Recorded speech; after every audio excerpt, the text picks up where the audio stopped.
Hi friends, welcome to Sikdar's academy. Sikdar's একাডেমিতে সবাইকে স্বাগত।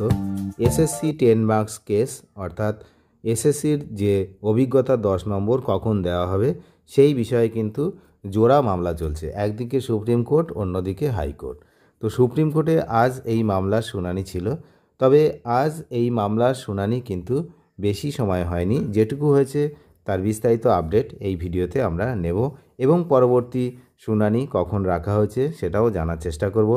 আজ সুপ্রিম কোর্টের নতুন বিচারপতির শপথ গ্রহণ অনুষ্ঠান ছিল, সেই কারণে আদালতের যে স্বাভাবিক কাজকর্ম কিছুটা দেরিতে শুরু হয়। দুপুর 12টা নাগাদ আদালতের কাজকর্ম শুরু হওয়ার ফলে কার্যত তালিকার যে শেষের দিকে ছিল এই মামলাটি, আপনারা জানেন যে 42 নম্বর সিরিয়ালে ছিল। তো এই মামলাটি শুরু হয় বিকেল 3:25 নাগাদ। তার মানে খুবই কম সময় পেয়েছে, মাত্র 4 থেকে 5 মিনিট এই মামলার শুনানি হয়। সেখানেই যা যা হয়েছে খুবই গুরুত্বপূর্ণ বিষয় কিছু ছিল। তো কি ছিল না, আইনজীবীদের বক্তব্যে মামলার মূল সুরটি স্পষ্ট হয়ে ওঠে। মূলত 3টি প্রধান যুক্তি আজকে কিন্তু আদালতে পেশ করা হয়। নাম্বার 1, মেনকা গুরুস্বামীর যুক্তি। তিনি কি যুক্তি দিয়েছেন?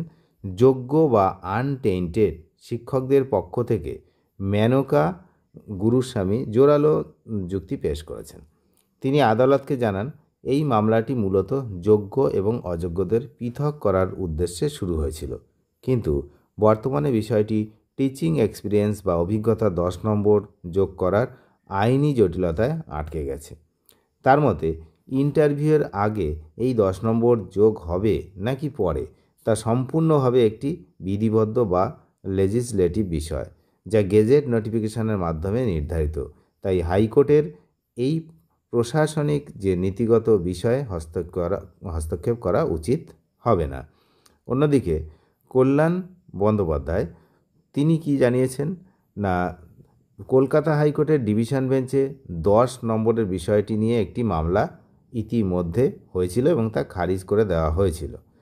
কিছুটা ক্ষোভের সুরেই তিনি জানান, বর্তমানে সুপ্রিম কোর্ট যেসব বিষয়ে হস্তক্ষেপ করছে হাইকোর্টও সেই একই পথে হাঁটছে। তিনি পরোক্ষভাবে পূর্ণিমা পালের মামলার প্রসঙ্গ টেনে বলেছেন যে যেহেতু নিয়োগ প্রক্রিয়ার ফলাফল প্রকাশিত হয়েছে এবং প্রক্রিয়াটি শেষের পথে, তাই আদালতের দ্রুত হস্তক্ষেপ প্রয়োজন। 3 নম্বর, বিকাশ রঞ্জন ভট্টাচার্য তিনি কিন্তু এই যে বিষয়টা তার বিরোধিতা করেছেন। তিনি অনলাইনে উপস্থিত ছিলেন।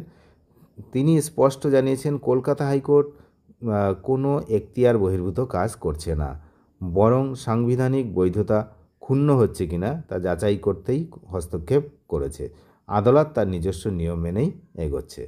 তো আগামী 26 তারিখ আবার হচ্ছে এই মামলার শুনানি রয়েছে, অর্থাৎ পরশু দিন। সময়ের অভাবে বিচারপতি আজ বিস্তারিত শুনানি শোনেননি, তবে তিনি উভয় পক্ষের বক্তব্য নোট করেছেন এবং হাইকোর্টের হস্তক্ষেপের বিষয়টি নিয়েও চিন্তাভাবনা করেছেন।